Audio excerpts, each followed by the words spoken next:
ये चतरेश बुर्जी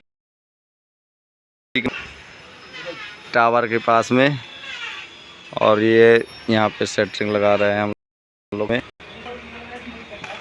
इतनी बची हुई है। और ये हमारे राम सिंह भैया चढ़े हुए हैं बॉटम में, देख लीजिए 9 इंची का बॉटम नीचे है।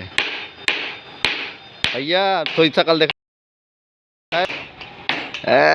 मुझसे यार, देख लिया थोड़ी। या हमारे भैया ठेकेदार है, इतने नए बोर्ड आ धरे हैं। 70,000 का माल आया था ये पूरा न्यू। और ये बड़ा सा टावर लगा हुआ है, जैसा कि देख सकते हो। ये पूरा चैनल सीन ब्लॉग में हमारे स्वागत है। घानसू कहाँ करा था गट्टा